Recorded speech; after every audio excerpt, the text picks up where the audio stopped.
Please subscribe my channel. It's really motivate me to make more video for you. Welcome student, आज की video में हम सीखेंगे कि ऑटोकैड में सॉलिड की प्रॉब्लम को किस तरीके से ड्रॉ करते हैं।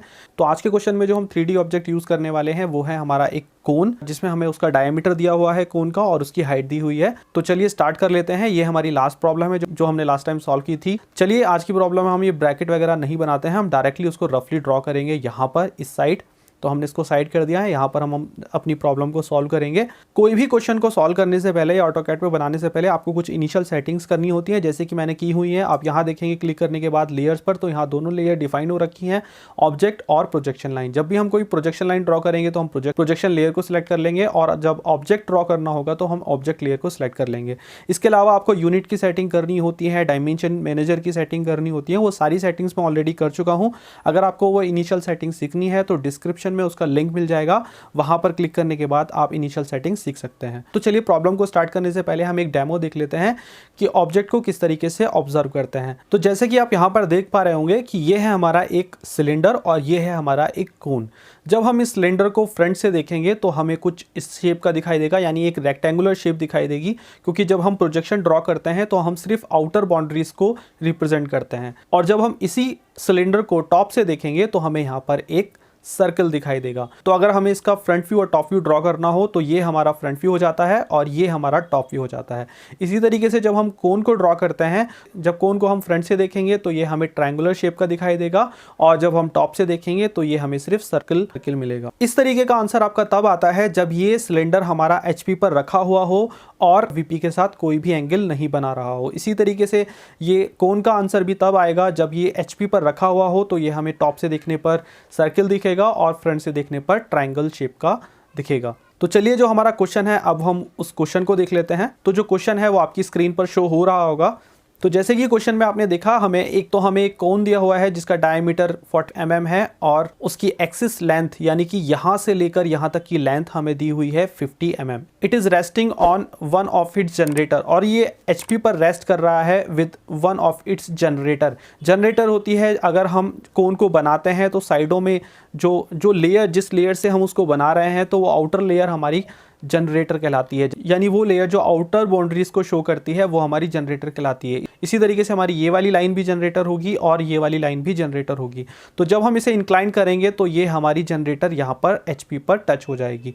तो इसका आंसर आपने ऑलरेडी ED शीट पर ड्रॉ किया होगा। जब आपने इसको पेंसिल और ड्राफ्टर की हेल्प से बनाया होगा तो इसका आंसर ऑलरेडी आपके पास होगा। ये कुछ इस तरीके का आंसर आता है। यहाँ पर मैंने आंसर आपको शो किया हुआ है, बट जब आप इसको ऑटोकैड पे ड्रॉ करेंगे तो किस तरीके से ड्रॉ होगा वो हम आज सीखने वाले हैं। तो ये तो आपको पता ही होगा कि ये प्रॉब्लम हम 3 स्टेप्स में कंप्लीट करते हैं। ये वाला स्टेप हमारा पहला स्टेप कहलाता है, फर्स्ट स्टेप, और ये कंप्लीट स्टेप हमारा सेकंड कहलाता है, और ये कंप्लीट स्टेप हमारा थर्ड स्टेप कहलाता है। जो हमारा पहला स्टेप है, हम उसमें कंसीडर करते हैं कि हमारा जो ऑब्जेक्ट है वो HP पर रखा हुआ है, तब हम उसका फ्रंट व्यू और टॉप व्यू ड्रॉ करते हैं। तो ये फ्रंट व्यू और टॉप व्यू कुछ इस तरीके का आता है कोन के क्वेश्चन में। बट जब वो लैमिना HP से कुछ एंगल बना रहा होगा या फिर HP पर रखा हुआ होगा, तो हम उसको, इस पोर्शन को हम उस तरीके से इंक्लाइन करते हैं या फिर उस तरीके से रखते हैं, तो उसकी हेल्प से हमें यहाँ पर फ्रंट व्यू मिल जाता है, और नीचे प्रोजेक्शन लेकर आते हैं और इधर से भी प्रोजेक्शन लेकर आते हैं, तो उसकी हेल्प से हमें नीचे वाला व्यू मिल जाता है। देन अगेन जब हमारी थर्ड स्टेज होती है तो हम उसको, इस वाले पोर्शन को वापस से यहाँ बनाते हैं, जो भी हमें VP के साथ एंगल दिया होगा उसकी हेल्प से, और उसके बाद ऊपर प्रोजेक्शन लेकर जाते हैं और फिर यहाँ से प्रोजेक्शन लेकर जाते हैं, तो हमें ये ऊपर वाला व्यू भी मिल जाता है। अगर आपको ये ड्रॉ करना नहीं आता है कि किस तरीके से इसको ED शीट पर ड्रॉ करते हैं, तो आप वीडियो के नीचे मुझे कमेंट कर बता सकते हैं। I will definitely make a video on that. तो चलिए इसको स्टार्ट कर लेते हैं, ऑटोकैड में किस तरीके से ड्रॉ करेंगे। सबसे पहले मैं यहाँ पर जाऊँगा और प्रोजेक्शन लेयर को सिलेक्ट करूँगा और यहाँ पर एक लाइन ड्रॉ कर लूँगा, यहाँ से यहाँ तक। अब मैं यहाँ पर ये थोड़ी स्ट्रेट ड्रॉ नहीं हो रही है, तो मैं यहाँ पर F8 प्रेस करूँगा और यहाँ पर क्लिक कर दूंगा। ये जो लाइन है हमारी XY लाइन को रिप्रेजेंट कर रही है, इसलिए मैं यहाँ टेक्स्ट में जाने के बाद यहाँ पर क्लिक करूँगा और यहाँ पर लिख दूंगा दिस इज़ माई X, और इस साइड में यहाँ पर Y लिख दूंगा। ये मेरा Y हो गया है। इसके बाद मैं यहाँ पर नीचे की साइड एक सर्कल ड्रॉ करूँगा, क्योंकि आपको पता है जब आप उस कोन को टॉप से देखेंगे तो यहाँ सर्किल मिलेगा। इसके बाद आप सर्किल पर यहाँ नीचे एक छोटी सी एरो देख रहे होंगे, यहाँ पर क्लिक करेंगे तो दो ऑप्शन मिल जाते हैं, रेडियस के थ्रू और डायमीटर के थ्रू। मैं डायमीटर पर क्लिक करूँगा क्योंकि क्वेश्चन में हमें डायमीटर दिया हुआ है। मैं यहाँ पर क्लिक करने के बाद डायमीटर फीड कर दूंगा जो कि हमें 40 दिया हुआ है। तो जब मैं इसको 40 ड्रॉ कर दूंगा, एंटर करने के बाद आपको कुछ इस तरीके की शेप दिख जाएगी। ये आपका ऑब्जेक्ट है, यानी कि आप ऑब्जेक्ट ड्रॉ कर रहे हैं, तो इसलिए मैं इसको एक बार क्लिक करूंगा और ऑब्जेक्ट लाइन पर क्लिक कर दूंगा, क्योंकि मैंने ड्रॉ करने से पहले ऑब्जेक्ट लेयर नहीं सिलेक्ट किया था, तो आप उसको बाद में भी चेंज कर सकते हैं। इसके बाद जब आप इसको फ्रंट से देखेंगे तो आपको यहाँ पर एक ट्राइंगल दिखेगा, लेकिन वो ट्राइंगल ड्रॉ करने के लिए आपको यहाँ से प्रोजेक्शन लाइन लेकर जानी होती है ऊपर, जैसे कि आपने ईडी शीट पर भी ड्रॉ किया होगा। तो वापस से मैं प्रोजेक्शन लेयर पर क्लिक करूँगा और लाइन पर क्लिक करूँगा। देन आप यहाँ पर जाएंगे, मैं इसको थोड़ा जूम कर देता हूँ। जैसे कि आप यहाँ पर जाएंगे तो ये जो ऑब्जेक्ट है, तो ये जो हमारा टूल है, ये आपको बता देगा कि आप सर्किल के एक पॉइंट पर आ चुके हैं। तो यहाँ से आप यहाँ लाइन पर क्लिक कीजिएगा, देन स्किप प्रेस कीजिएगा, उसके बाद वापस से लाइन पर क्लिक कीजिएगा और यहाँ पर क्लिक कीजिएगा इस पॉइंट पर। देन अगेन आप ऊपर की साइड क्लिक करेंगे तो ये आपके दोनों कॉर्नर आ जाएंगे। इसके बाद आपको सेंटर से एक लाइन ड्रॉ करनी होगी यहाँ तक। अगेन आप यहाँ पर क्लिक करेंगे, यहाँ से सेंटर से एक लाइन ड्रॉ करेंगे यहाँ तक। ये लाइन हमने इसलिए ड्रॉ की है क्योंकि यहाँ से मैं एक एक्सिस लाइन ड्रॉ करूँगा जो कि हमें क्वेश्चन में दी हुई है। उसके बाद मैं यहाँ से यहाँ मिला दूंगा। तो चलिए हम वो एक्सिस लाइन ड्रॉ कर लेते हैं। एक्सिस लाइन ड्रॉ करने के लिए हमें लेयर को लोड करना पड़ता है, जैसे कि आप यहाँ देख पा रहे होंगे, यहाँ पर कोई भी लेयर नहीं है जो कि एक्सिस लाइन को रिप्रेजेंट कर रही है। तो चलिए हम लेयर को ऐड कर लेते हैं। उसके लिए आपको वापस से लेयर प्रॉपर्टी में जाना होगा। तो आप टाइप करेंगे LAYER लेयर और आप एंटर कर देंगे। उसके बाद आप यहाँ पर एक और न्यू लेयर जनरेट करने के लिए यहाँ क्लिक करेंगे।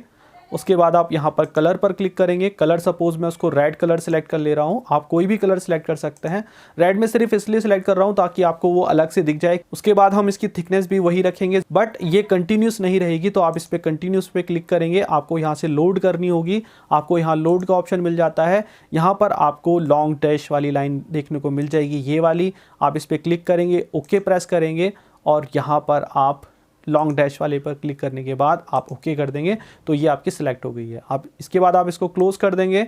देन आप यहाँ पर वापस से लेयर प्रॉपर्टीज़ में जाएंगे। आप ये लेयर्स चूज़ करेंगे जो कि आपने एक्सिस लाइन को ड्रॉ करने के लिए यूज़ की है। अगेन लाइन पर क्लिक करेंगे, देन आप यहाँ क्लिक करेंगे और ऊपर की साइड आप डायमेंशन फीड कर देंगे, जो कि क्वेश्चन में डायमेंशन दी हुई है 50 mm। तो यहाँ पर मैं 50 लिखूंगा और एंटर कर दूंगा। तो आप देख पा रहे होंगे यहाँ पर आपको दो लॉन्ग डॉट लाइन दिखाई दे रही है। ये लाइन कंटिन्यूस नहीं है, ये डॉटेड लाइन है, बट ये लॉन्ग डॉटेड लाइन हमने सेलेक्ट की है, इसलिए 50 mm में सिर्फ दो ही डैश लग पा रहे हैं यहाँ पर। तो आप अगेन वापस से ऑब्जेक्ट लेयर पर क्लिक करेंगे, देन आप इसके एंड पॉइंट पर क्लिक करेंगे, देन आप लाइन पर क्लिक करेंगे, देन आप इसके एंड पॉइंट पर क्लिक करेंगे और यहाँ से यहाँ मिला देंगे। उसके बाद आपको यहाँ से यहाँ मिलाना है, देन आप उसके बाद यहाँ से यहाँ मिला देंगे। अगर आप चाहते हैं जो आपने एक्सिस लाइन यहाँ पर ड्रॉ की है उसमें ये स्पेस बहुत ज़्यादा है तो आप इसको चेंज भी कर सकते हैं। आप वापस से लेयर में जाने के बाद जो आपने लेयर प्रॉपर्टीज़ यहाँ चूज़ की थी उसको चेंज कर सकते हैं। आप वापस से लोड कर लीजिएगा। यहाँ पर आपको शॉर्ट डॉटेड लाइन भी मिल जाएगी, उस पर क्लिक करेंगे, ओके पर क्लिक करेंगे और उसके बाद शॉर्ट डॉटेड लाइन पर क्लिक कर देंगे। यहाँ पर आप ओके प्रेस करेंगे तो आप देखेंगे क्लोज करने के बाद आपको शॉर्ट डॉटेड लाइन भी मिल जाएगी। जैसे कि आप देख रहे होंगे पहले यहाँ पर सिर्फ दो ही लाइन आ रही थी, बट अब ये प्रॉपर्टी चेंज हो गई, तो ये ज़्यादा बेटर है। तो हम इसको इसी को लेकर कंटिन्यू करेंगे। पहले मैं आपको दिखा देता हूँ कि यहाँ पर हमने कुछ प्रोजेक्शन लाइन ड्रॉ कर रखी है जिससे हमारे पास बहुत सारे पॉइंट आ जाते हैं। ये प्रोजेक्शन लाइन हम इसलिए ड्रॉ करते हैं जब हम यहाँ से कोई प्रोजेक्टर गिराएंगे या फिर प्रोजेक्टर को ड्रॉ करेंगे तो हमें ये वाले पॉइंट्स मिल जाते हैं जिससे हम ज़्यादा अच्छे से उसको ड्रॉ कर पाते हैं। तो चलिए पहले मैं इसको डिवाइड कर लेता हूँ ताकि हमें ये सारे पॉइंट्स मिल जाएँ। तो ये पॉइंट्स को अचीव करने के लिए आपको ये करना होगा, अगेन आप वापस से लाइन पर क्लिक करेंगे और यहाँ से प्रॉपर्टी चेंज कर लेंगे प्रोजेक्शन लाइन। लाइन पर क्लिक करने के बाद आप यहाँ से यहाँ मिला देंगे, देन अगेन लाइन पर क्लिक करेंगे। उसके बाद आप यहाँ से इस पॉइंट से यहाँ मिला देंगे इसको। देन आप इस लाइन को सिलेक्ट कर लेंगे जो कि आपकी ये वाली लाइन थी। इसके बाद आप यहाँ पर रोटेट पर क्लिक करेंगे। रोटेट पर क्लिक करने के बाद आप ये सेंटर पॉइंट सिलेक्ट करिएगा और उसके बाद आप यहाँ पर एंगल फीड कीजिएगा 45 और एंटर कर देंगे तो ये 45 पे इंक्लाइन हो जाएगी। अगेन आप वापस से एक लाइन क्लिक कीजिएगा, देन यहाँ पर क्लिक करेंगे, यहाँ से यहाँ तक, वापस से इस लाइन को सिलेक्ट करेंगे, रोटेट पर क्लिक करेंगे और इस सेंटर पॉइंट पर क्लिक करेंगे। अब जो आप एंगल देंगे वो देंगे -45, जिससे ये नीचे की तरफ इंक्लाइन हो जाएगी। अगेन आप वापस से एक लाइन पर क्लिक कीजिएगा और यहाँ से यहाँ तक ड्रॉ कर दीजिएगा। तो अब आपके पास ये बहुत सारे पॉइंट आ गए हैं, जैसे कि यहाँ पर क्वेश्चन में दिया हुआ है ये वाले पॉइंट, ये सपोज ABCDEFGH, तो वही पॉइंट्स आपके पास यहाँ पर भी आ गए हैं। आप चाहें तो उनकी नेमिंग कर सकते हैं और विदाउट नेमिंग भी इसको ड्रॉ कर सकते हैं, बट आपके पास अगर रफली ये सॉल्व हो रखा है तो आप विदाउट नेमिंग के भी इसको ड्रॉ कर सकते हैं। अब जैसे कि आपने आंसर में देखा, यहाँ पर कुछ और प्रोजेक्शन लाइन ड्रॉ हो रखी थी जो कि यहाँ पर ABCDEFGH के थ्रू रिप्रेजेंट की गई हैं। इसके बाद ये हमारा फ्रंट व्यू हो जाता है, जो कि हमारी ये 2 लाइन है। ये वाली लाइन हमने इसलिए ड्रॉ नहीं की है क्योंकि यहाँ पर हम इसको स्प्लिट फॉर्म में ड्रॉ करेंगे। जब हमने यहाँ से ऊपर प्रोजेक्शन लाइन लेकर गए तो ये यहाँ से यहाँ तक ड्रॉ करेंगे, देन यहाँ से यहाँ तक, देन यहाँ से यहाँ और देन यहाँ से यहाँ। वो इसलिए क्योंकि जब हम ये ऑब्जेक्ट को यहाँ पर लेकर आएंगे तो हम इजीली वहाँ से प्रोजेक्शन लेयर नीचे की साइड ड्रॉ कर सकते हैं। तो चलिए अगेन ऑब्जेक्ट लेयर पर क्लिक कर लेते हैं, देन लाइन पर क्लिक करेंगे, देन आप यहाँ पर क्लिक करेंगे, उसके बाद यहाँ, देन अगेन यहाँ क्लिक करेंगे, देन उसके बाद यहाँ क्लिक करेंगे, देन यहाँ क्लिक करेंगे। उसके बाद आप स्किप प्रेस करेंगे क्योंकि ये कंप्लीट हो गया है। अब आपको इसे यहाँ लेकर आना है इस साइड, तो अगेन आप क्या करेंगे, इसको सिलेक्ट कर लेंगे, ये ऑब्जेक्ट सिलेक्ट हो जाएगा, देन आप कॉपी पे क्लिक करेंगे और इस कॉर्नर पर क्लिक करेंगे और उसके बाद आप इसको यहाँ लाकर रख देंगे लाइक दिस। अगेन आपको नहीं चाहिए तो आप स्किप प्रेस करेंगे ताकि कॉपी कमांड कैंसिल हो जाए। अब आपको इसको रोटेट करना है इस तरीके से कि ये वाली जो एज है वो हमारी HP के साथ टच हो जाए, यानी HP पर रेस्ट कर जाए। HP पे रेस्ट करने का मतलब ये हमारी XY लाइन पर रेस्ट कर जाएगी। तो चलिए मैं इसका एंगल मेज़र कर लेता हूँ। ये वाला एंगल पर क्लिक करने के बाद आप यहाँ क्लिक करेंगे और यहाँ क्लिक करेंगे तो ये आपको एंगल मेज़र हो जाएगा, जो कि एंगल है 112 यानी 112 का। तो मैं स्केप प्रेस करता हूं क्योंकि मुझे एंगल यहाँ पर शो नहीं करना, सिर्फ मेज़र करना था। तो अगेन मैं इसको सेलेक्ट कर लूँगा, सेलेक्ट करने के बाद रोटेट पर क्लिक करूँगा और इस वाले कॉर्नर पर क्लिक करूँगा। ये वाला कॉर्नर इसलिए सेलेक्ट कर रहा हूँ क्योंकि ये वाला कॉर्नर हमारा HP से टच रहेगा, यानी कि XY लाइन से टच रहेगा। तो मैं यहाँ पर जैसे ही क्लिक करूँगा तो उसके बाद मैं इसको रोटेट कर सकता हूँ, जैसे कि आप देख पा रहे होंगे मैं इसे रोटेट कर सकता हूँ, बट मुझे इसे क्लॉकवाइज डायरेक्शन में रोटेट करना है, इसलिए मुझे एंगल को माइनस में लेना होगा और इस तरीके से रोटेट करना है कि ये कुछ इस तरीके से आ जाए। तो चलिए मैं यहाँ पर एंगल फीड कर देता हूँ। तो मैं यहाँ एंगल लिखूंगा -112 यानी -112। तो उसके बाद मैं एंटर करूंगा तो ये रोटेट होकर कुछ इस तरीके से आ जाएगा। अब आप देख रहे होंगे कि ये बहुत थोड़ा दूर ड्रॉ हो गया है, तो इसको मैं थोड़ा पास ले आता हूँ। अगेन मैं इसे सिलेक्ट करूँगा, मूव पर क्लिक करूँगा और यहाँ क्लिक करने के बाद मैं इसको थोड़ा पास लाकर रख दूंगा क्योंकि ये कुछ ज़्यादा ही दूर चला गया था। इसके बाद मुझे नीचे प्रोजेक्शन लेयर्स को ड्रॉ करना है, तो अगेन मैं वापस से प्रोजेक्शन लेयर पर क्लिक करूँगा, देन यहाँ पर लाइन पर क्लिक करूँगा। उसके बाद आप यहाँ से लेयर्स को ड्रॉ करना स्टार्ट कर देंगे लाइक दिस। स्केप प्रेस करेंगे और वापस से लाइन पर क्लिक कर सकते हैं या फिर आप स्पेस बार दबा सकते हैं। स्पेस बार क्या करता है, स्पेस बार आपकी प्रीवियस कमांड को एक्टिवेट कर देता है और प्रीवियस कमांड हमारी लाइन कमांड थी, तो अगेन ये वापस से प्रीवियस कमांड को एक्टिवेट कर देगा। अगेन आप यहाँ से यहाँ तक लाइन ड्रॉ करेंगे, देन अगेन स्पेस दबाएंगे, स्केप प्रेस करेंगे और स्पेस बार दबाएंगे और उसके बाद फिर यहाँ से यहाँ तक ड्रॉ करेंगे। ये लाइन मैं आगे तक इसलिए ड्रॉ कर रहा हूँ क्योंकि यहाँ पर हमारा कॉर्नर होगा, यानी टॉप एरिया होगा।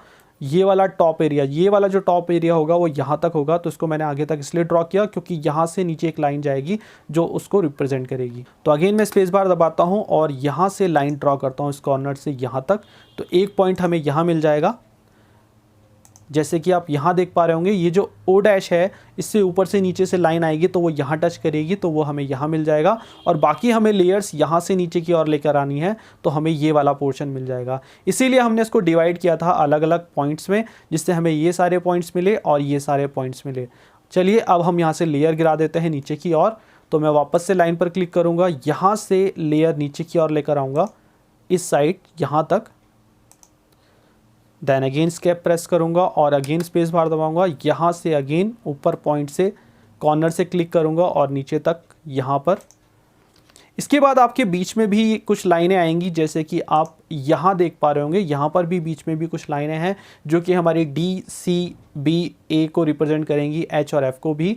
तो उसी वो लाइंस हमारी यहाँ से आती हैं। तो चलिए वो लाइंस कैसे आएंगी, हमने इसको ऑलरेडी स्प्लिट फॉर्म में ड्रॉ किया हुआ था, जैसे कि मैं आपको दिखा देता हूँ। अगर मैं यहाँ क्लिक करता हूँ तो ये पूरी लाइन नहीं होगी, ये सिर्फ यहाँ से यहाँ तक सिलेक्ट होगा, और अगली वाली लाइन पर क्लिक करूँगा तो ये यहाँ से यहाँ तक सिलेक्ट होगा, यानी कि ये स्प्लिट हो रखी है पहले से ही। तो अब मैं यहाँ पर लाइन पर क्लिक करूँगा और यहाँ पर कर्सर को हल्के से मूव करूँगा और ये मुझे एंड पॉइंट दिखा देगा, जैसे कि लिखा हुआ भी आ गया है you are on end point.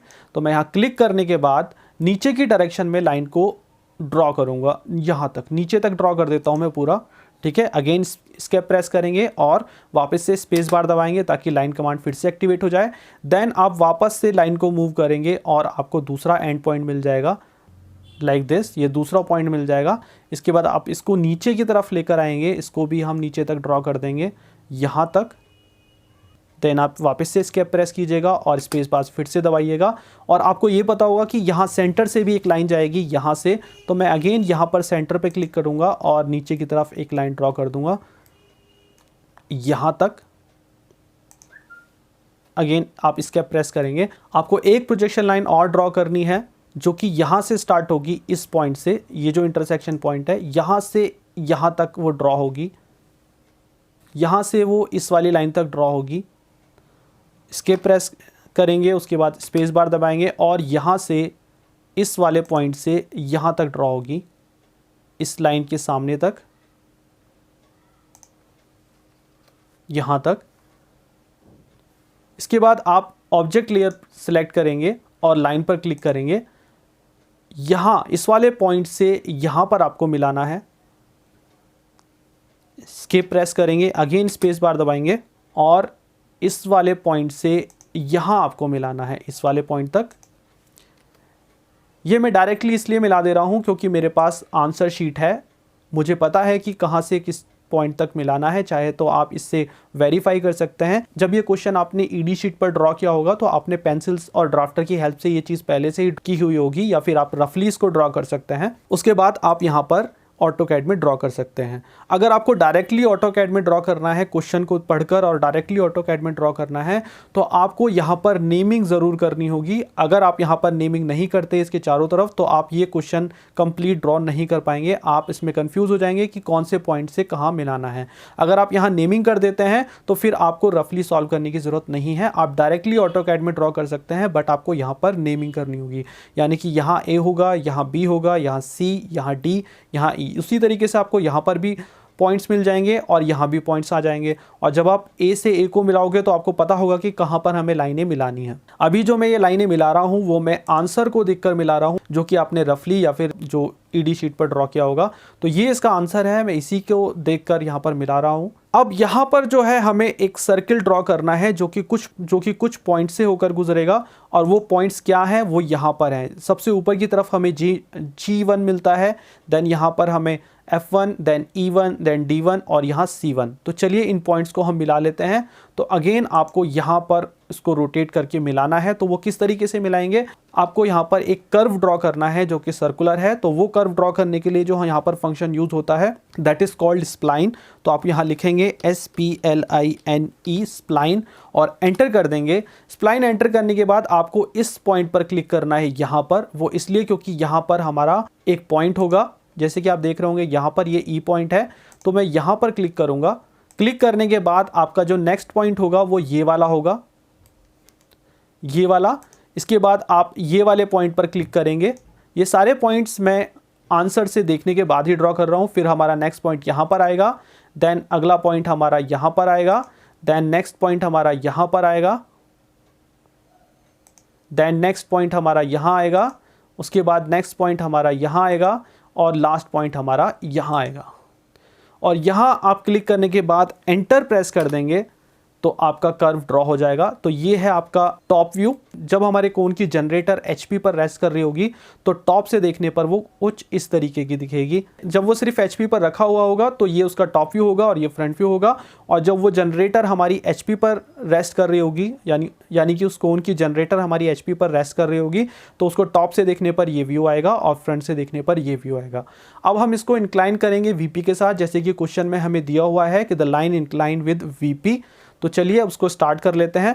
उससे पहले आपको यहाँ पर सारे पॉइंट्स लाने होते हैं, यानी ये जो आपने पॉइंट्स ड्रॉ किए हैं ये आपको यहाँ चाहिए होते हैं। उसके लिए आपको ये पोर्शन को यहाँ कॉपी करना होगा और उसको रोटेट करना होगा, जो कि क्वेश्चन में दिया हुआ है कि जो एक्सिस लाइन है, यानी कि ये वाली जो लाइन है एक्सिस लाइन, ये हमारी VP के साथ इंक्लाइन है। तो चलिए मैं यहाँ पर एक्सिस लाइन को फिर से ड्रॉ कर लेता हूँ। ये लाइन मैं यहाँ से डिलीट कर रहा हूँ, वो इसलिए क्योंकि मुझे यहाँ से लेकर यहाँ तक एक्सिस लाइन ड्रॉ करनी है ताकि वो देखने पर दिखे। तो मैं यहाँ लेयर पे क्लिक करूंगा और यहाँ पर लाइन पर क्लिक करूंगा और इस टॉप पोर्शन पर क्लिक करने के बाद यहाँ से यहाँ तक मैं इसको क्लिक कर दूंगा। जो मेरी एक्सिस लाइन होगी वो यहाँ से यहाँ तक होगी, जैसे कि आप देख रहे होंगे कि यहाँ से मेरी प्रोजेक्शन लेयर आ रही है और वो यहीं तक मेरी लाइन होगी। इसके बाद मैं इस प्रॉब्लम को यहाँ पर कॉपी करूँगा। तो चलिए मैं इसको सिलेक्ट कर लेता हूँ। सिलेक्ट करने के बाद मैं कॉपी पे क्लिक करूँगा और इस टॉप कॉर्नर पे क्लिक करूँगा और यहाँ लाकर रख दूँगा। मैं एस्केप प्रेस करूँगा क्योंकि फर्दर कॉपी नहीं चाहिए। बट अभी ये जो चीज़ है ये हमारी गलत है, वो इसलिए क्योंकि जब मैं इसका प्रोजेक्शन ड्रॉ करूँगा तो मैं इसको सही से ड्रॉ नहीं कर पाऊँगा। वो इसलिए क्योंकि जब मैं यहाँ से ऊपर प्रोजेक्शन लेकर जाऊँगा तो मेरे पास कोई भी पॉइंट नहीं है, ना ही मेरे पास E है, ना ही मेरे पास F है, ना ही G है, ना ही H है। जैसे कि आप यहाँ देख पा रहे होंगे, यहाँ मेरे पास सारे पॉइंट्स हैं। तो ये सारे पॉइंट्स हमारे पास यहाँ पर नहीं है। तो इन पॉइंट्स को यहाँ लाने के लिए मैं ये करूँगा कि यहाँ F1 से H1 तक मैं एक लाइन ड्रॉ करूंगा। इसी तरीके से G1 से C1 तक मैं लाइन ड्रॉ करूंगा, यानी ये जो लाइंस हैं बीच में इनको मैं डुप्लीकेट कर दूंगा या फिर ओवरलैप कर दूंगा। तो यहाँ पर मैं अगेन प्रोजेक्शन लाइन पर क्लिक करूंगा और लाइन पर क्लिक करूंगा। मैं यहाँ से यहाँ तक लाइन ड्रॉ करूंगा, ये वाली। एस्केप प्रेस करूंगा, देन अगेन स्पेस बार दबाऊंगा और इस पॉइंट से इस पॉइंट तक लाइन ड्रॉ करूंगा। देन एस्केप प्रेस करूंगा, अगेन स्पेस बार दबाऊंगा और अगेन यहाँ से यहाँ तक लाइन ड्रॉ करूँगा, इस पॉइंट तक। एस्केप प्रेस करूँगा, अगेन स्पेस बार दबाऊंगा और यहाँ से यहाँ तक लाइन ड्रॉ करूँगा। एस्केप प्रेस करूँगा। जब मैं इसको यहाँ से यहाँ कॉपी करूँगा तो आपको पता चल जाएगा कि ये चीज़ करने से क्या फ़ायदा हुआ है। तो जो मैंने पहले कॉपी किया था इसको मैं सिलेक्ट कर डिलीट कर दूँगा और ये जो नया वाला मैंने इसको मॉडिफाई किया है इसको मैं वापस से सिलेक्ट करूँगा और कॉपी पर क्लिक करूंगा और इस पॉइंट पर क्लिक करने के बाद इसको यहाँ लेकर आ जाऊंगा और क्लिक करने के बाद मैं एस्केप प्रेस करूंगा ताकि कॉपी कमांड कैंसिल हो जाए। अब आप देख पा रहे होंगे कि मेरे पास सारे पॉइंट्स आ गए हैं। जैसे कि यहाँ पर मेरा E पॉइंट है, इसी तरीके से ये वाला मेरा E पॉइंट होगा। उसी तरीके से ये सारे पॉइंट्स अब मुझे मिल चुके हैं। बस अब मुझे इसे इंक्लाइन करना है VP के साथ। तो मुझे इसे कुछ इस तरीके से रोटेट करना होगा कि ये वाली जो एक्सिस है ये VP के साथ 30 डिग्री का एंगल बना दे। जैसे कि आप आंसर में देख पा रहे होंगे। तो मुझे इस तरीके से इसको रोटेट करना है कि ये जो एक्सिस लाइन है ये मेरी VP के साथ 30 का एंगल बनाए। तो उसके लिए मुझे क्या करना होगा, मैं इसको सिलेक्ट करूंगा। सिलेक्ट करने के बाद मैं इसको रोटेट पर क्लिक करूंगा और इस पॉइंट पर क्लिक करूंगा और इस पॉइंट पर क्लिक करूंगा और एंगल रखूंगा 30 डिग्री, यानी मुझे इसे इस तरीके से रोटेट करना है। तो मैं यहाँ 30 लिखने के बाद एंटर कर दूंगा तो ये रोटेट हो जाएगा। आप चाहें तो एंगल मेज़र भी कर सकते हैं। यहाँ पर क्लिक करेंगे और एंगुलर पर क्लिक करेंगे। एक बार आप यहाँ क्लिक कीजिएगा और एक बार इस वाली लाइन पर क्लिक कीजिएगा तो आप इनके बीच में XY लाइन पर क्लिक कीजिएगा तो आप इनके बीच में एंगल को शो कर सकते हैं जो कि है 30 डिग्री। तो अब आपके पास सारे पॉइंट्स हैं। जब मैं यहाँ से ऊपर की तरफ प्रोजेक्शन लेकर जाऊँगा तो उसी तरीके से यहाँ से इस टॉप कॉर्नर से प्रोजेक्शन आएगी तो वो मुझे यहाँ कट करेगी। तो यहाँ पर हमें वो O पॉइंट मिल जाएगा। तो चलिए अगेन प्रोजेक्शन लेयर पर क्लिक कर लेते हैं, देन लाइन पर क्लिक करेंगे। यहाँ पर क्लिक करेंगे इस टॉप पॉइंट पर, आप ऊपर की तरफ ड्रॉ करेंगे लाइन को। पहले F8 प्रेस कर लीजिएगा ताकि आपकी लाइन बिल्कुल स्ट्रेट ड्रॉ हो। यहाँ पर क्लिक करने के बाद आप एस्केप प्रेस करेंगे, वापस से स्पेस बार दबाएंगे। इसके बाद आप आंसर देखिएगा, यहाँ पर मेरा G पॉइंट है, यहाँ पर मेरा टॉप पर G पॉइंट, इस ये वाला कॉर्नर मेरा G पॉइंट है। इसी तरीके से यहाँ पर मुझे G मिल रहा है, ये वाला पॉइंट G है। तो यहाँ से जो लेयर आएगी और यहाँ से जो लेयर आएगी जहाँ वो एक दूसरे को टच करेंगी वो मेरा G डैश हो जाएगा। तो अगेन मैं वापस से प्रोजेक्शन लेयर पर क्लिक करूँगा और लेयर पर क्लिक करूँगा तो यहाँ सेंटर से जो लाइन आएगी यहाँ से, वो यहाँ तक मैं लाइन ड्रॉ कर रहा हूँ। उसके बाद एस्केप प्रेस करूँगा, वापस से स्पेस बार दबाऊंगा और यहाँ से जो लाइन आएगी जहाँ वो एक दूसरे को टच करेंगी, ये मेरा जी पॉइंट हो जाएगा। तो ये है मेरा जी पॉइंट। उसी तरीके से यहाँ से देख लेते हैं हम कि यहाँ पर कौन सा पॉइंट है। आप देख रहे होंगे यहाँ पर F पॉइंट है और F पॉइंट मुझे यहाँ मिल रहा है F डैश, क्योंकि F यहाँ पर था, F डैश हमारा यहाँ पर था। तो यहाँ से जो लाइन आएगी और यहाँ से F से जो लाइन आएगी वहाँ पर हमें F मिलेगा। तो मैं वापस से लाइन पर क्लिक करूँगा और इस पॉइंट पर क्लिक करूँगा यहाँ पर, और यहाँ से मैं ऊपर की तरफ जाऊँगा यहाँ पर।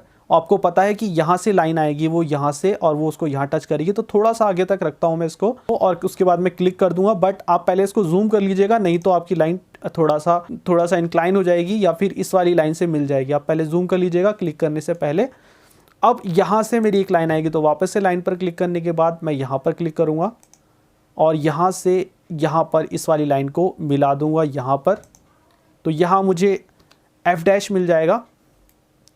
उसी तरीके से ये वाले पॉइंट को आप देख लेते हैं कि ये वाला कौन सा पॉइंट है। तो जैसे कि आंसर में ये मेरा E पॉइंट है और E पॉइंट मुझे मिलेगा यहाँ पर और E पॉइंट मुझे मिलेगा यहाँ पर। तो जो E पॉइंट है वो यहाँ पर टच हो रखा है पहले से ही। तो इस यहाँ से अगर मैं इस लाइन तक ड्रॉ कर देता हूँ तो मुझे E पॉइंट मिल जाएगा। तो मैं अगेन वापस से लाइन पर क्लिक करूँगा और यहाँ पर क्लिक करूँगा और यहाँ से इस लाइन तक लाइन को ड्रॉ कर दूँगा, क्लिक कर दूँगा, देन एस्केप प्रेस करूँगा। तो यहाँ पर मुझे E पॉइंट मिल जाएगा। चलिए ये वाला पॉइंट देख लेते हैं, ये कौन सा पॉइंट है। ये पॉइंट है हमारा D1 और यहाँ हमें D1 मिलेगा यहाँ पर। जैसे कि आप देख रहे होंगे यहाँ पर D जो है वो यहाँ से आएगा। तो जहाँ ये एक दूसरे को कट करेंगे वहाँ पर मुझे D1 मिलेगा। यहाँ से ऊपर लाइन जाएगी और जहाँ वो इस लाइन को टच करेगी यहाँ से ऊपर लाइन जाएगी D1 से और इधर से D1 से लाइन आएगी। तो जहाँ वो एक दूसरे को कट करेंगे यानी यहाँ पर, वहाँ मुझे D1 मिल जाएगा। तो अगेन मैं वापस से यहाँ पर लाइन पर क्लिक करूँगा, दैन यहाँ क्लिक करूँगा और ये जो लाइन मेरी यहाँ से आई थी इसके सामने ही मुझे D1 मिलेगा। तो मैं इसको यहाँ तक लाकर छोड़ दूँगा, एस्केप प्रेस करूँगा और यही लाइन को आगे कंटिन्यू करूँगा क्योंकि यहाँ पर मेरा D1 होगा। तो इसी लाइन को मैं आगे कंटिन्यू कर सकता हूँ। वापस से लाइन पर क्लिक करने के बाद मैं इस इंटरसेक्शन पॉइंट पर क्लिक करूँगा और यहाँ पर लाकर इस पर क्लिक कर दूँगा। तो यहाँ मुझे D मिल जाएगा। उसके बाद ये वाला जो पॉइंट है, ये वाला, इसको देख लेते हैं, इसका नेम क्या है। ये है C और इसी तरीके से C जो होगा वो मेरा यहाँ पर होगा, ये G के पास। तो यहाँ से जो लाइन आएगी और वो यहाँ पर टच करेगी तो यहाँ हमें C1 मिलेगा। ये यहाँ पर गलत लिखा हुआ है, C यहाँ से आएगा और यहाँ नीचे यहाँ से आएगा। तो ये जहाँ पर टच करेगा वो हमें C मिलेगा। तो चलिए इसके बाद हम C को ड्रॉ कर लेते हैं। तो अगेन मैं लाइन पर क्लिक करूँगा और इस पॉइंट पर क्लिक करूँगा, देन ऊपर की डायरेक्शन में मैं लाइन को ड्रॉ करूँगा। वो लाइन मेरी इस मिड पॉइंट से, इसके सामने से आएगी लाइन यहाँ पर। तो थोड़ा ऊपर तक ड्रॉ करता हूँ और इस लाइन को मैं आगे यहाँ तक बढ़ा देता हूँ। अब इस लाइन को आगे यहाँ तक बढ़ाना है तो आप एक्सटेंड कमांड का भी यूज़ कर सकते हैं। आपको टाइप करना होगा EXTEND एक्सटेंड और आप 2 बार एंटर प्रेस करेंगे और यहाँ पर क्लिक करेंगे तो ये आगे यहाँ तक बढ़ जाएगी। तो ये हमें C मिल गया है। इसके बाद आपको ये वाले पॉइंट को ड्रॉ करना है जो यहाँ पर होगा। चलिए देख लेते हैं ये कौन सा पॉइंट है। ये D पॉइंट है। तो जहाँ से यहाँ पर D आएगा वहाँ से हमें दूसरा पॉइंट मिल जाएगा। तो D मेरा यहाँ पर होगा, यहाँ से आएगा D और यहाँ से भी D आएगा। तो चलिए अब हम वो ड्रॉ कर लेते हैं। तो मैं अगेन लाइन पर क्लिक करूँगा, यहाँ D वाले पॉइंट पर क्लिक करूँगा और ऊपर की साइड से मैं यहाँ लाइन ड्रॉ करूँगा। वो लाइन मैं इस तरीके से ड्रॉ करूँगा क्योंकि जो मेरी यहाँ से लाइन आएगी वो स्ट्रेट इसके सामने तक आएगी। तो ये देखो प्रोजेक्शन लेयर मिल जाती है हमें, गाइडलाइन मिल जाती है, जैसे कि यहाँ ग्रीन कलर से आ गई है। तो आप यहाँ पर क्लिक करने के बाद इसको यहाँ से यहाँ भी मिला सकते हैं। अब जो लास्ट पॉइंट है वो है हमारा ये सेंटर पॉइंट, ये वाला पॉइंट। इसके बाद हमारे 2 पॉइंट बच जाते हैं, एक ये वाला और एक ये वाला। अगेन मैं यहाँ पर क्लिक करूँगा। यहाँ पर क्लिक करने के बाद मैं इसको ऊपर की तरफ लेकर जाऊँगा और कहाँ तक लेके जाना है चलिए वो आंसर में देख लेते हैं। इस A पॉइंट, ये हमारा A पॉइंट है और यहाँ पर A पॉइंट मुझे टॉप पर मिला था। तो जो A से इधर से लाइन आ रही होगी A से और इधर भी A से आ रही होगी, तो जहाँ वो एक दूसरे को टच करेंगे वहाँ पर हमारा A डैश होगा। तो इसी तरीके से मैं इसको ऊपर तक लेकर जाता हूँ और वो लाइन मेरी इसके सामने तक आएगी। तो आप यहाँ से इस ग्रीन लाइन यानी कि जो गाइडलाइन होती है उसकी हेल्प ले सकते हैं। यहाँ क्लिक करने के बाद आप इसको यहाँ से यहाँ मिला सकते हैं। तो यहाँ हमारा ए हो जाएगा। इसके बाद आपका ये रह जाता है, इस पॉइंट को देख लेते हैं कौन सा पॉइंट है। ये पॉइंट है हमारा एच, और आप देख रहे होंगे कि एच हमें यहाँ से मिलेगा इस वाली लाइन से, जो हमारी यहाँ से आ रही होगी ए के जस्ट नीचे से, ये वाली लाइन जहाँ ये एक दूसरे को टच करें, यहाँ से ए आएगा और यहाँ से आएगा, तो ये हमें एच डैश मिल जाएगा। तो चलिए वापस से मैं लाइन पर क्लिक करूँगा और यहाँ पर क्लिक करूँगा इस पॉइंट पर। यहाँ पर क्लिक करने के बाद मैं ऊपर की तरफ जाऊँगा और वो मेरी इस वाली लाइन को टच करेगा, ये वाली लाइन को। यहाँ पर मैं क्लिक कर दूंगा तो यहाँ हमें मिल जाएगा H। अब हमारे पास सारे पॉइंट्स आ गए हैं, अब इनको हमें मिलाना बाकी रह गया है। तो चलिए अगेन मिलाने के लिए वापस से हमें कर्व पे क्लिक करना होगा। अब हमें इसे सिर्फ मिलाना बाकी रह गया है। जैसे कि आप देख रहे होंगे आंसर में सारे के सारे पॉइंट्स हमारे यहाँ पर आ चुके हैं। अगर आप ऑटोकैड में नेमिंग कर ड्रॉ करोगे तो आपके लिए और भी ज़्यादा ईजी हो जाएगा, बट नेमिंग करने से थोड़ा सा ज़्यादा टाइम लगता है। अगर आपने रफली उसको ड्रॉ किया हुआ है या ईडी शीट पर ड्रॉ किया हुआ है तो आपको मिलाने में कोई प्रॉब्लम नहीं होगी जब आप ऑटोकैड पर ड्रॉ करेंगे। जैसे कि यहाँ पर मेरे पास आंसर में है, यहाँ पर मेरा ओ है और ये पॉइंट जो ये वाला पॉइंट है यहाँ तक मेरी लाइन ड्रॉ होगी, और जो ये पॉइंट है ये वाला पॉइंट ये मेरा ई होगा, यानी ओ से ई तक मुझे मिलाना है इस वाले पॉइंट तक, तो वो स्ट्रेट लाइन होगी, और यहाँ से बी तक हमारी स्ट्रेट लाइन होगी, और यहाँ से ए तक हमारी स्ट्रेट लाइन होगी। तो चलिए मैं यहाँ पर ड्रॉ कर लेता हूँ। ऑब्जेक्ट लेयर पर क्लिक करूँगा, देन लाइन पर क्लिक करूँगा। ए मेरा यहाँ पर होगा इस वाले पॉइंट पर, तो मैं इस पॉइंट से जो कि मेरा यहाँ से इस कॉर्नर से आ रहा है, तो वो मेरा यहाँ से यहाँ तक होगा इस वाले पॉइंट तक। तो मैं यहाँ क्लिक कर दूंगा, एस्केप प्रेस करूँगा, अगेन वापस से स्पेस बार दबाऊंगा, और इस कॉर्नर से ई तक मेरा वो पॉइंट होगा, यानी यहाँ तक। तो यहाँ पर मैं क्लिक कर दूंगा, तो ये मेरे दोनों के दोनों लाइनें आ गई हैं। ये वाली लाइन है, एक ये वाली लाइन है और एक ये वाली लाइन है जो कि ई तक ड्रॉ हुई है। इसके बाद एफ जो होगा वो मेरा यहाँ पर होगा इस वाले पॉइंट पर जो मैंने यहाँ ड्रॉ की हुई है, तो यहाँ पर मेरा एफ है। तो ये दोनों लाइनें ड्रॉ करने के बाद आपको यहाँ से इनको मिलाना है, जो भी आपने यहाँ पर ये पॉइंट ड्रॉ किए थे। जैसे कि आप आंसर में यहाँ भी देख पा रहे होंगे, आपको यहाँ से मिलाना है। तो उसके लिए आपको अगेन स्प्लाइन का यूज़ करना होगा। तो मैं यहाँ पर टाइप करूँगा SPLINE स्प्लाइन, आप एंटर प्रेस करेंगे। उसके बाद आपको यहाँ पर क्लिक करना है, ये वाला पॉइंट, ये आपका G पॉइंट होगा। देन आप यहाँ क्लिक करेंगे, देन आप यहाँ क्लिक करेंगे, देन यहाँ क्लिक करेंगे इस वाले पॉइंट पर। इसको मैं आपको थोड़ा जूम कर दिखा देता हूँ। उसके बाद आप यहाँ क्लिक करेंगे ये वाले इंटरसेक्शन पॉइंट पर। उसके बाद आप यहाँ क्लिक करेंगे, देन यहाँ क्लिक करेंगे, देन उसके बाद आप यहाँ क्लिक करेंगे, देन यहाँ क्लिक करेंगे और एंटर दबा देंगे। तो ये आपका कर्व आ जाएगा जो कि यहाँ पर ड्रॉ हो रखा है। तो ये आपने कंप्लीट क्वेश्चन ड्रॉ कर दिया है जब वो लैमिना हमारा जनरेटर से HP पर रेस्ट कर रहा होगा और VP से 30 का एंगल बना रहा होगा, जैसे कि आपने यहाँ भी आंसर में देखा, जैसे कि आप यहाँ भी आंसर में देख पा रहे होंगे। उसी तरीके से आपने यहाँ ऑटोकैड में इसको ड्रॉ कर दिया है। यहाँ हमने नेमिंग इसलिए नहीं की है क्योंकि हमारे पास उसका आंसर था, इसलिए हमने यहाँ से हेल्प लेकर ऑटोकैड में ड्रॉ कर दिया है। अगर आपके पास रफ शीट नहीं है या फिर आपने इसको ईडी शीट में भी ड्रॉ नहीं किया है, अगर आप डायरेक्टली ऑटोकैड में इसको ड्रॉ कर रहे हैं तो प्लीज़ आप यहाँ पर नेमिंग कर लीजिएगा। आप नेमिंग किस तरीके से करेंगे, टेक्स्ट में जाएंगे और यहाँ पर आप टाइप कर देंगे A, उसके बाद अगेन टेक्स्ट में जाएंगे, यहाँ पर आपका B हो जाएगा तो यहाँ B टाइप कर देंगे। देन अगेन आप टेक्स्ट में जाएंगे, यहाँ पर आपका C हो जाएगा। तो इसी तरीके से आप इसके चारों तरफ नेमिंग कर लेंगे और उसी तरीके से आप यहाँ पर A dash B dash C dash लिख देंगे। तो पूरी नेमिंग आप यहाँ पर करने के बाद भी आप इसको ड्रॉ कर सकते हैं, तब आपको इस आंसर की ज़रूरत नहीं पड़ेगी। आप डायरेक्टली ऑटोकैड में नेमिंग करने के बाद ड्रॉ कर सकते हैं। तो ये थी आपकी प्रोजेक्शन ऑफ सॉलिड की एक प्रॉब्लम। आई होप कि आपको वीडियो पसंद आया होगा। इसी तरीके की वीडियोज़ को फ्यूचर्स में देखने के लिए please subscribe the channel. Thank you for watching. Please subscribe the channel for more related videos.